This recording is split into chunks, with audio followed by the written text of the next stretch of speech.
Welcome to Cooking with Captain Aaron. Today we are making Banosh. I saw this recipe first on an Azov Battalion soldier video, so I figured, okay, if it's good enough for those guys, it's good enough for us. So what you will need is one onion. An onion. Doesn't matter where it's from. Usually it's from the ground. Those are the best ones. You need 1 cup of cornmeal. You need some feta cheese. You need some garlic powder, or if you prefer, you can smush up some actual garlic. You need, for what I'm doing, I'm using vegetable bouillon, vegetable soup stock.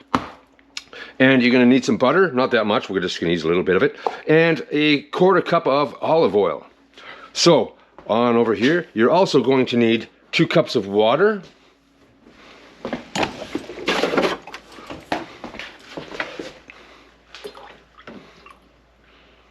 and 2 cups of milk. And what you're going to do with that is turn this up to almost high. You don't want to scald it. And put that in there. Rinse that out, get it out of your way.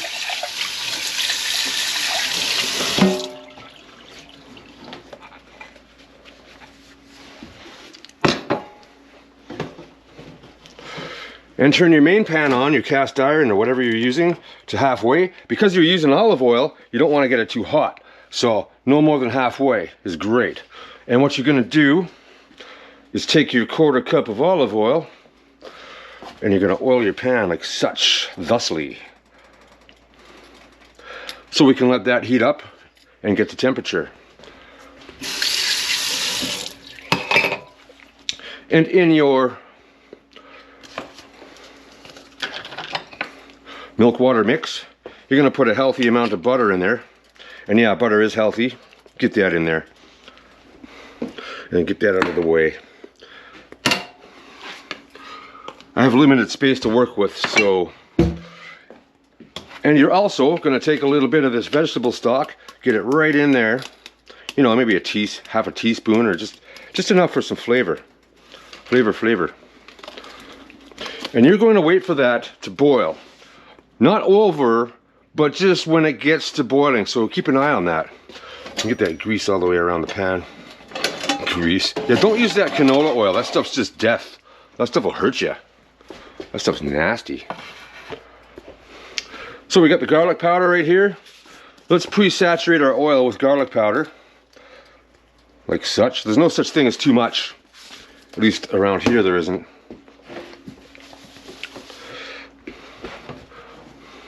So while you're waiting for this to heat up, and you'll be able to know that by the way it is, it'll start to bubble.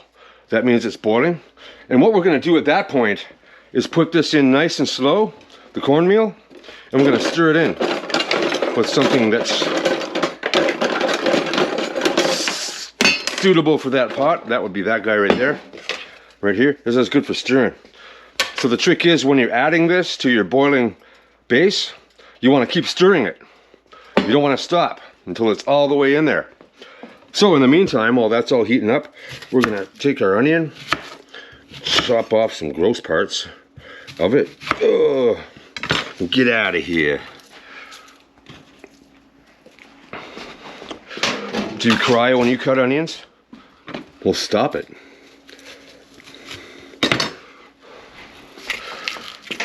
So just get rid of the outside junk. Nobody wants to chew on that.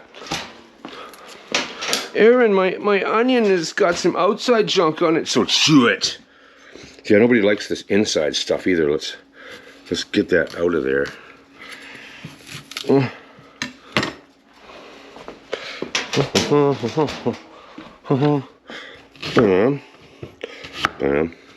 It's no real, approved method for cutting these. You just want them in the pan, and you want them cooking, because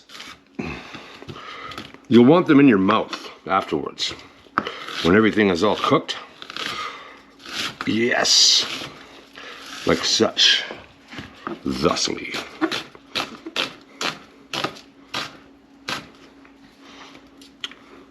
Okay, now at this point, right, I forgot to mention something. You're gonna take your chicken breast, right here, you got a chicken breast. You're gonna stick it, it's frozen by the way. If it's not frozen, good for you, you've got a head start.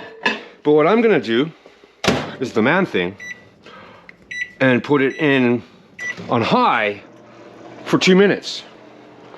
And that will thoroughly defrost it to the point where we can use it. Yeah, these need to be a little finer. There we go.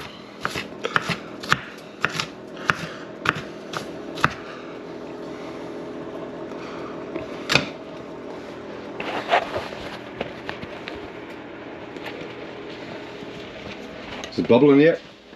No, but the margarine, or the butter, sorry, is starting to melt, so it's on its way. That's probably nice and heated up by now. Remember, not past medium, because you'll smoke your olive oil. You'll smoke your... Okay, yeah. That's pretty much good to go. This is my spatula. This thing's massive. It works for what we're doing. So this is getting towards where it needs to be for us to add the cornmeal. So we will just wait now for the chicken breast to be defrosted. Defrosted. Is it partway there? You might want to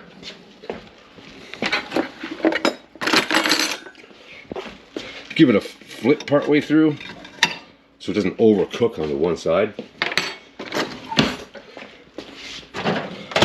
Let's add another 30 seconds to that.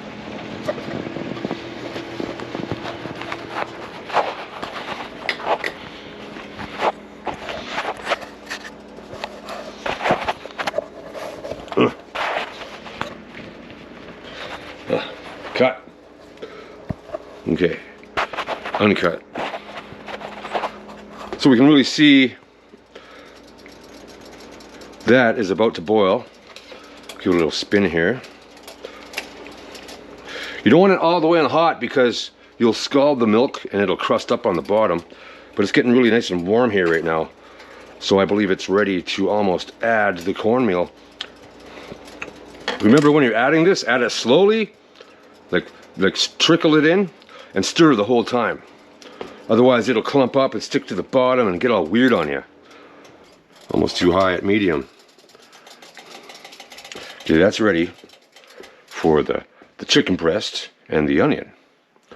This is starting to bubble. This is ready for the cornmeal. See how it's bubbling there? Okay, off we go with that. Remember, keep stirring as you just trickle this in there, little bit by bit. Like so. Yeah, I heard you the first time. Microwave's beeping at me. So what you'll notice is this stuff will thicken up on you right away. It's pretty cool. I guess cornmeal is similar to cornstarch, except there's more of the corn left in this stuff. I don't know, but that's about all of it. So remember, keep stirring this stuff till it comes back to a gentle boil, like so. There we go. Turn this down right away to under medium, because at this point, now you don't want it to stick to the bottom, you don't want it to bubble too violently. And you want to keep stirring it because you don't want it to clump up. Ah, ouch. Okay, let's just put this here for now. That's okay.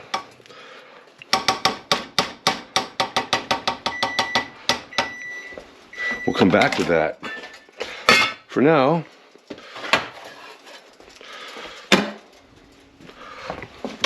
this part you're gonna love. Oops. Because it's gross. Okay, get these out of the way.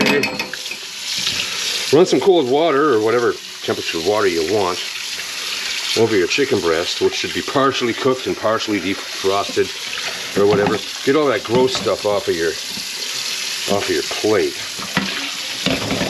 Okay, now you're just gonna get in there and rip that sucker up with your bare hands. Ew, but won't you get salmonella if you get in there?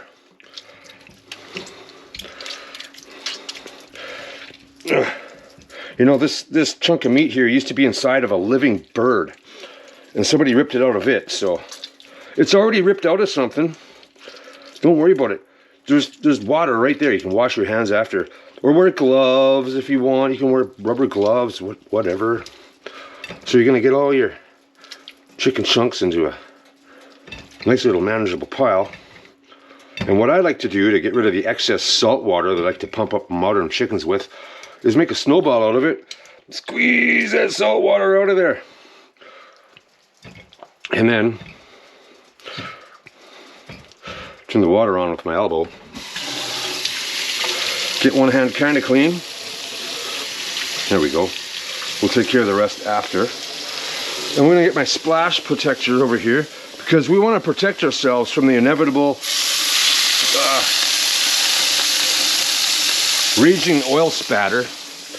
Oh, I dropped one on the floor. Let's wash it off and add it to the mix.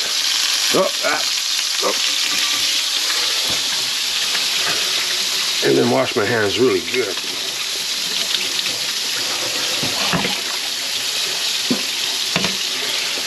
This stuff there. This is also a good time to add the onion. Now that the spattering ceased, get rid of that for a minute. Get that in there. Yeah, like so. Get that in there.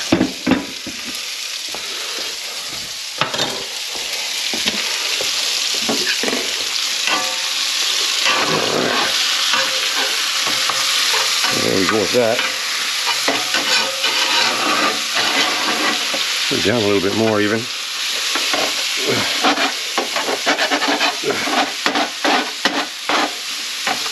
The idea of ripping the chicken up into smaller chunks is that it browns more easily and cooks faster and times out better with the rest of this stuff here. All right, there's my custom top of the lid. Put this back on here. I don't think it's going to boil anymore. And see how it's reached the consistency of mashed potatoes, which I never knew. I never knew that about cornmeal. So we'll set that down to simmer right there. And we're just going to let that stay warmish, just above serving temperature, for the next little while or so while we get that all together. So remember, you got 2 cups of milk, 2 cups of water, some vegetable bouillon stock, soup stock, and you're supposed to put sour cream in there, but I don't have any. But what we can do instead is use a little bit of Russian red dressing. Now that's going to be a conflict because this is essentially a Ukrainian dish, and they're a little bit at odds right now. Just a little bit to make it fancy, like on those Carnival cruise lines where they show you that food that's got the drizzle on it. It makes it look all fancy, and it's like probably like 80 bucks a plate or whatever. Or you know what though, you can use ketchup too. Ketchup always works for pretty much everything. Yeah, we'll just get this stuff in here. And we'll keep this on simmer. Notice it hasn't burned to the bottom of the pot. It will if you have the heat too high. Here, we'll just marble that Russian red dressing in there. Sort of like, you know, on the battlefield. Oh, come on, yeah, it's really sticky. It's really good stuff. What's it taste like? Tastes like cornmeal with vegetable stock in it. And a little bit of Russian dressing. Whatever. Okay, let's put that on the top. Time to spin this stuff around. Oh, look at that. It's already looking awesome. Bam! Do up the chicken in smaller chunks. Still a little bit big. There we go. Yeah, these are great. They'll chop everything up. I bought this off Amazon for like 12 bucks. And it's heavy duty. That's stainless steel right there. Like thick stuff. So yeah, we're gonna brown the chicken and the onions. Remember, there's garlic powder, and you know, I don't know. I like to put a little bit of ginger powder in there to be different. Just a bit, just a skosh, just a Charlie Hotel. If if you know what I'm saying. For that little bit extra of that je ne sais quoi. Huh? Huh? So let's get that browning off. Remember also, that's olive oil in there. So this isn't a greasy death mess like that canola oil. Have you read the ingredients on the canola oil? There's no such thing as a canola plant, and that should pique your interest enough right there to do the rest of the discovering about what kind of death oil they're trying to get us to cook all our food in. Oh, it's cheaper than the other stuff though. Yeah, how cheap is your life? How much do you value your life to save that $4 or $5 or $10 or $15 even on the same amount of death oil instead of that good stuff that people have been using for thousands of years?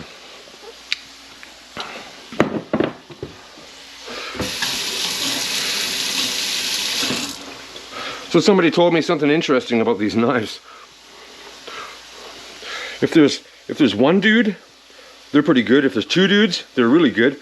If there's three dudes, then you got like the best knives going. But these have two dudes, so my knives only have two dudes on them. So they're not as good as the ones with three dudes on them. All right. So, I do believe this is almost done. Let's throw that lid on it for a while more, and we'll check in on this stuff. Give it a little bit of a poke. Yeah, that's doing fine still. So what you need here is some kind of receptacle. Whether it's a casserole dish or, in this case, it's a cake pan, 8 by 8, I believe. Yeah, and we're gonna use that as a casserole or whatever dish, because although it's not a casserole, there's layers on here, and I'll show you what we're doing. Couple more minutes on this chicken onion conflagration with the olive oil. Yeah, look at all the grease spatter on the stove from messing about. Okay, we can take that off the heat now, so turn it off, and we're just gonna let it sit. It's thick enough and it's smart enough and people like it. So I like it. I've never done this with cornmeal before I started doing this particular recipe, and it's mind-blowingly awesome. I've never had it before. So here we go. I do believe it's time to give this one last spin. Oh yeah. Nice and golden brown. Getting everything nice and golden.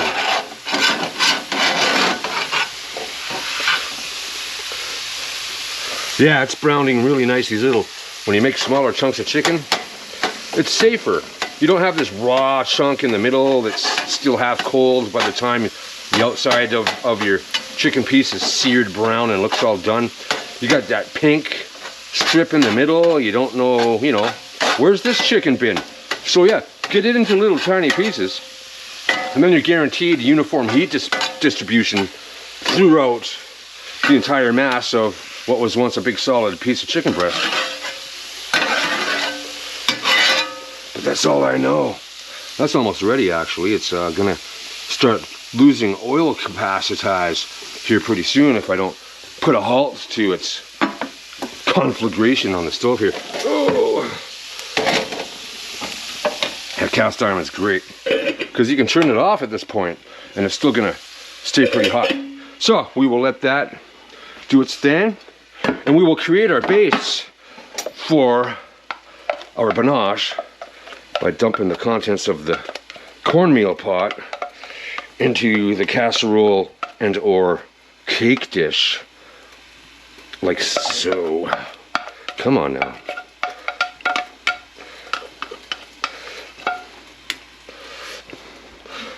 One might consider employing the use of one of them rubber thingy-doo-dad thingies here to get that last little remaining bit, so you don't feel all guilty about wasting stuff and junk. Okay, we'll let that soak. That's all good. Bam, get that stuff off the edge so it doesn't turn into cement. No, first we'll get in here and spread this around like so.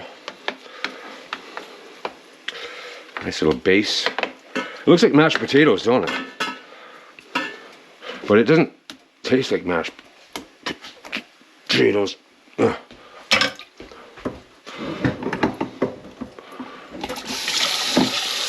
Okay.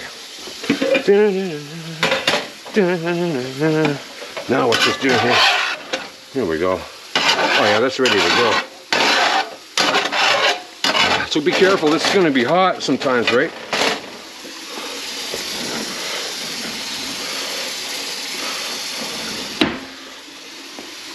So you're going to grab an oven glove and make sure you don't burn yourself. Don't burn yourself, stop burning yourself. And you're going to dump this right on top of the cornmeal. Like so. Trying to get all the oil and junk and whatever though. It's healthy oil.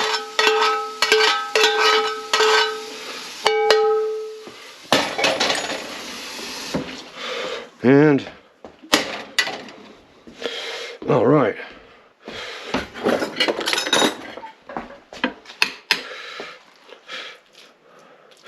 So yeah, get that onion and chicken garlic mixture all across the top.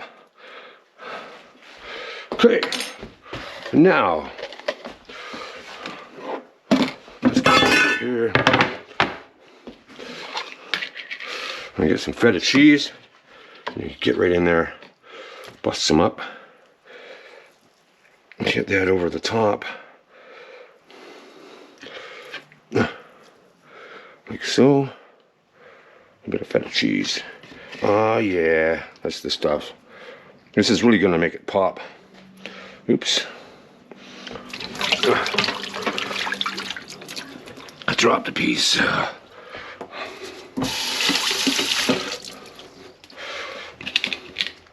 Get that back to safety.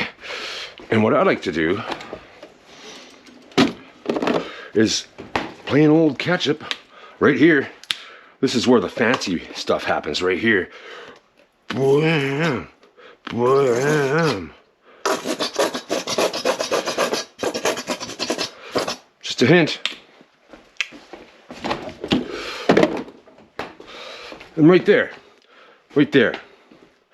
we are finished the dish. So,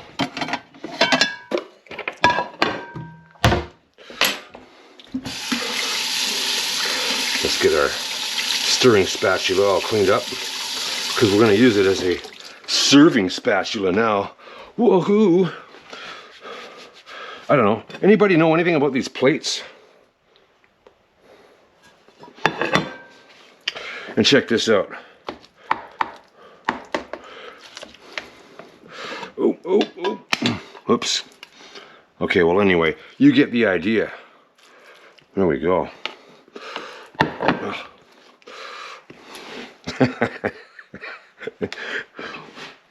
Bam! Right there. Bam! Or whatever. So there you go. This is Banosh. This is this has been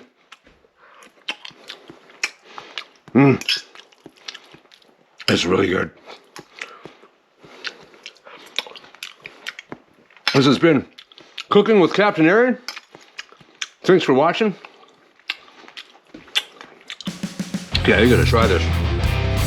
We will see you next time.